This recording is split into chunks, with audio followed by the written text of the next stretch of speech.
Friends, welcome to Scholars Public School Jaora. So आज हम chapter number 13 का आगे का पार्ट आज हम पढ़ेंगे। How is sound produced in musical instruments के बारे में। ठीक है। सो देखिए, हम लोगों ने लास्ट लेक्चर तक ये समझ लिया था कि साउंड किस तरीके से प्रोड्यूस होती है। तो जब भी दो ऑब्जेक्ट टकराते हैं एक दूसरे से, तब वाइब्रेशंस क्रिएट होती हैं और वही वाइब्रेशन साउंड को प्रोड्यूस करती हैं। ठीक है। आपके पास दो एक्टिविटीज़ थी, आप लोगों ने, आई होप आपने पढ़ ली होगी। अब हम देखेंगे कि जो हम ये म्यूज़िकल इंस्ट्रूमेंट्स आसपास अपने देखते हैं, ये एक्चुअली किस तरीके से काम करते हैं और ये कितने टाइप के होते हैं। ठीक है। तो sound play a very vital role in our daily life. We hear various sounds in our environment.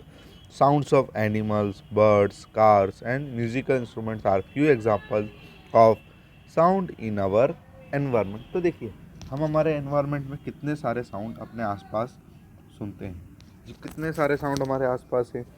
Car का साउंड, एनिमल्स का साउंड, बर्ड्स का साउंड, म्यूज़िकल इंस्ट्रूमेंट्स का साउंड। तो ये सारे साउंड हमें कहीं कहीं पे अच्छे रहते हैं और कहीं कहीं पे हमें ये चिढ़ मचवा देते हैं। मतलब कुछ साउंड ऐसी होती है जिनसे हमें गुस्सा आने लग जाता है और कुछ साउंड ऐसी होती है जिनसे हमें अच्छा लगता है, प्लेजर वाली फीलिंग आती है। ठीक है। तो ऐसी कंडीशन में अगर हम बात करें तो म्यूज़िकल इंस्ट्रूमेंट्स ऐसे हैं जो हमें प्लेजर देते हैं, हमें अच्छे लगते हैं म्यूज़िकल इंस्ट्रूमेंट से साउंड सुनना।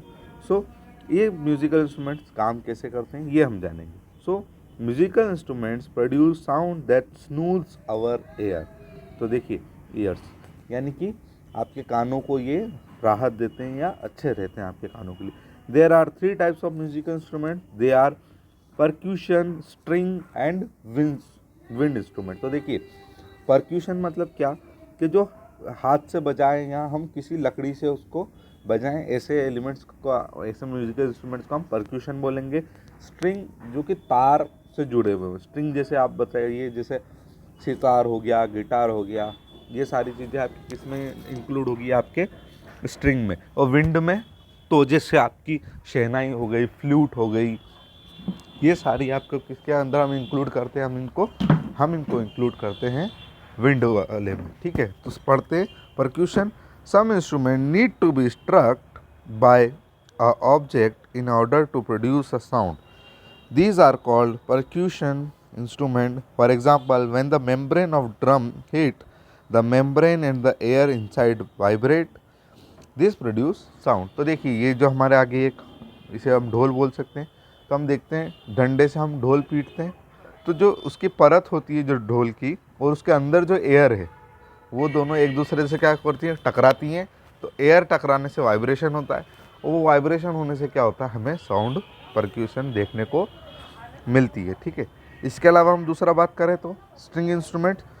तो string instrument such as sitar और violin produce sound when one or more of their strings are plucked, causing them vibrate. These vibration cause the string and the air inside to vibrate. तो इसका मतलब क्या हुआ, आप देखते हैं, ये देखिए यहाँ पर, ये देखिए, ये बड़ा एक एरिया आपको दिख रहा है, खाली एरिया। अब एक्चुअली ये खाली होते हैं अंदर से, तो इससे क्या होता है, साउंड अंदर से बाहर निकलती है। तो देखिए क्या होता है कि मान लीजिए स्ट्रिंग है, ठीक है, तो इनको इस तरीके से बांधा जाता है कि जब भी ये टकराएं एक दूसरे से, तब ये क्या करें, एक साउंड प्रोड्यूस करें, और साउंड, बड़ी अच्छी साउंड ये प्रोड्यूस करते हैं। ठीक है।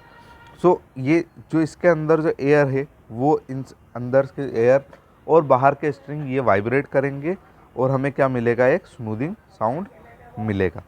तीसरे इंस्ट्रूमेंट है हमारे आसपास विंड इंस्ट्रूमेंट। विंड इंस्ट्रूमेंट मतलब सच एज फ्लूट, अ शहनाई और trumpet produce sound when the column of air inside instruments vibrate. तो देखिए, जब भी हम ये एयर यहाँ से देंगे तो बाहर की तरफ एयर, इस जो अंदर का ये जो हमारा कॉलम दिख रहा है, ये आप देख रहे हैं अंदर खाली एरिया, यहाँ पर ये क्या करेगा, साउंड वाइब्रेट करेगा, अंदर से वाइब्रेशंस हमें बाहर निकलेंगी और ये हमें बजता हुआ दिखेगा।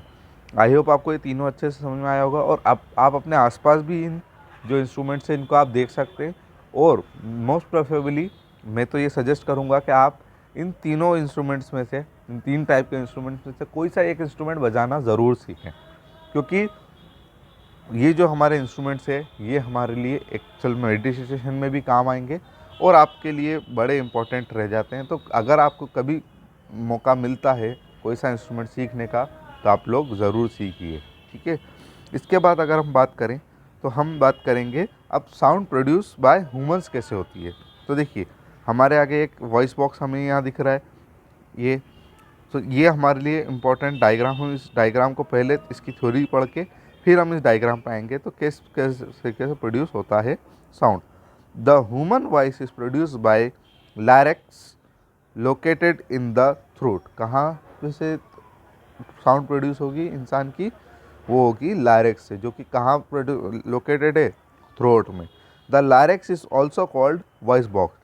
There are two small bands of membrane tissue that stretch across larynx with the help of a small opening between them. These tissues are called vocal cords. तो देखिए यहाँ पर देखिए आप यहाँ पर कि एक हमारा ये गला है आपका। तो देखिए यहाँ पर क्या है आपके, यहाँ पर है आपके वोकल फोल्ड्स, यानी कि देखिए एक मेम्ब्रेन टाइप है, यहीं से ही आपकी साउंड बाहर जाती है, ठीक है। सो हम बोल कैसे पाते हैं ये हमारे लिए इम्पॉर्टेंट है। तो देखिए so as we speak muscles of larynx tightened the vocal cord. तो देखिए ये जो लायरेक्स है ना आपका, ये क्या हो जाएगा, छोटा हो जाएगा। जैसे ही हम बोलना शुरू करेंगे ये आपका कैसा हो जाएगा, एक छोटा हो जाएगा और टाइट हो जाएगा। The small opening of air to come out become narrower. तो क्या हो जाएगी, आपकी आवाज़ थोड़ी सी हम बात कर सकते पतली हो जाएगी, यानी कि आपकी साउंड एयर जो होगी आपकी एयर कैसी हो जाएगी, नैरोअर हो जाएगी, यानी छोटी हो जाएगी। As the air from lungs passes through the tighten cord vibration is produced in the vocal cord. तो देखिए फिर क्या होगा, आपके लंग्स के अंदर जो एयर है वो बाहर निकलने की कोशिश करेगी। अब वो जैसे ही बाहर निकलने की कोशिश करेगी तो आपका जो यहाँ पर हम बात कर रहे हैं लायरेक्स, ये तो छोटा है, इसको तो क्या कर दिया गया है, टाइटन कर दिया गया है। इससे क्या होगा, जो ज़्यादा प्रेशर से आवाज़ आपकी बाहर तरफ निकलेगी, ठीक है। और ज़्यादा प्रेशर से आवाज़ निकलेगी तो वाइब्रेशन प्रोड्यूस होगा, और वाइब्रेशन प्रोड्यूस होने से ही क्या होगा, आपकी साउंड आएगी। So the vibration produce vocal sound. The tighter the vocal cord more rapidly they vibrate. तो जितनी ज़्यादा टाइट होगी उतनी ज़्यादा वो वाइब्रेट होगी। एनिमल्स भी ऐसे ही साउंड प्रोड्यूस करते हैं।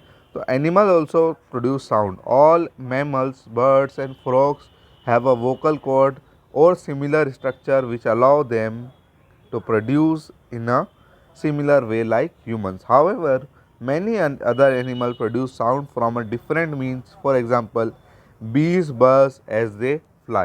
The rapid movement of wings of the bees make the air vibrate and produce a buzzing sound. So it is clear that sound is produced by vibrating bodies. When does it travel from vibrating body to reach our ear?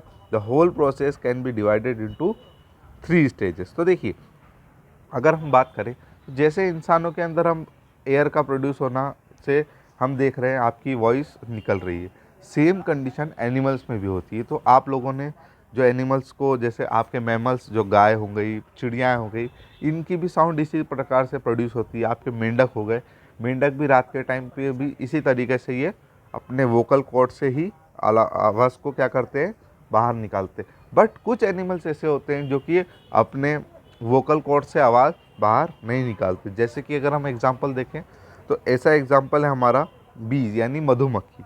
तो मधुमक्खी को आप देखते हैं या आपके आसपास जो हम बात करते हैं जिसकी बात करते हैं फ्लाई जो कि आपकी मक्खी है नॉर्मल सी, ये भी कुछ ना कुछ एक छोटे से साउंड प्रोड्यूस करती है। मेनली मधुमक्खी बहुत ज़्यादा साउंड प्रोड्यूस करती है। तो वो कैसे प्रोड्यूस करती है, सो मधुमक्खी जो अपने विंग्स होते हैं, जो उसके पर होते हैं, पर को ही वो क्या करती है, फ्लैप करती है, यानी ऊपर नीचे करती है। अब ये इतनी रैपिडली फ्लैप होते हैं कि ये एक वाइब्रेशन प्रोड्यूस हो जाता है। ये इतनी तेज़ी से फ्लैप करते हैं कि ये एक वाइब्रेशन प्रोड्यूस हो जाता है। तो ऐसी कंडीशन में हम उसे क्या समझ लेते हैं, एक साउंड समझ लेते हैं। आई होप आपको अच्छे से समझ में आया होगा। सो साउंड प्रोड्यूस करने के लिए हमको बॉडीज़ को वाइब्रेट करना बहुत इम्पोर्टेंट हो जाता है। अब ये साउंड जो आपकी वॉइस से निकला, यानी आपके गले से निकला, वो आपके कान तक कैसे पहुंचा, ये एक इम्पॉर्टेंट चीज़ है। तो यही इम्पॉर्टेंट चीज़ को हमने कितने पार्ट में डिवाइड कर दिया है, हमने 3 पार्ट में डिवाइड कर दिया है। सो पहली बात ओरिजिन और प्रोपोगेशन और परसेप्शन। तो देखिए ओरिजिन मतलब जहाँ से साउंड की शुरुआत हुई है। तो sound is produce by a vibrating body. तो मान लीजिए आपने ढोल था, उस पर आपने स्ट्रक किया, वहाँ से क्या हुआ, उसका ओरिजिन हुआ, ठीक है। प्रोपोगेशन यानी साउंड के आगे बढ़ना। तो sound waves travel through a material in between source and receptor. तो देखिए साउंड क्या करेगी, एक जगह से निकलेगी, अब ये पहुँचेगी कहाँ, जहाँ इसका कोई मीडियम होगा, यानी कि जहाँ इसको रिसेप्ट करेगा, कोई आवाज़ वहाँ जाकर सुनेगा तभी, नहीं तो साउंड तो प्रोड्यूस हुई और किसी ने सुना नहीं, तो it is just like a normal thing.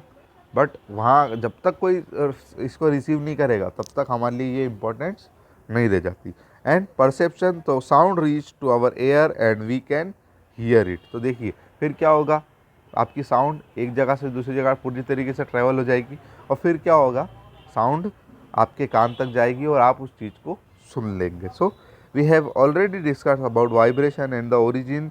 Now we will discuss about propagation. Propagation मतलब किस तरीके से साउंड आगे बढ़ती है।